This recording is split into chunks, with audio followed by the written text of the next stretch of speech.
Ši laboratorija tai yra daugiau kaip praktikos vieta ir mūsų vienintelis tikslas yra, kad iš tikrųjų tie, kurie turi minčių, kad jie ateitų.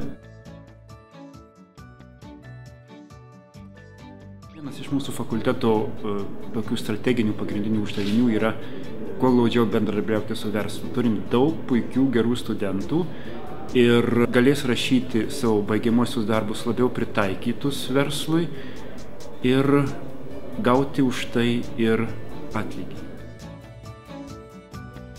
Ši aplikacija kol kas yra tik demo versijoje, tai yra nustato vietą, tačiau vėliau, kuo užsiims Lukas, padės apskaičiuoti, kiek kainuoja vidutinis nekilnojamo turto objektas aplinkui tave.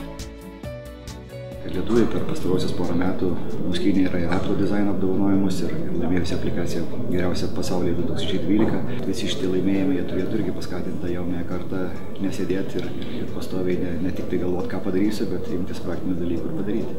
Tam ta laboratorija yra skirta. Yra nemažai aplikacijų sukurtų studentų jau dabar gyvų ir naudojam. Aš pats turiu keletą, kurios labai paprastos, bet padeda labai efektyvesniam gyvenime.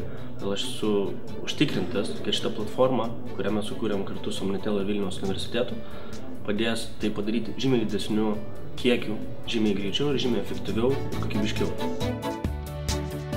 Mūsų tikslas šioje laboratorijoje sukurti bent 10 globalių mastų kokybiškiausių aplikacijų, kurias atsisiųstų minimum 1 milijonas klientų.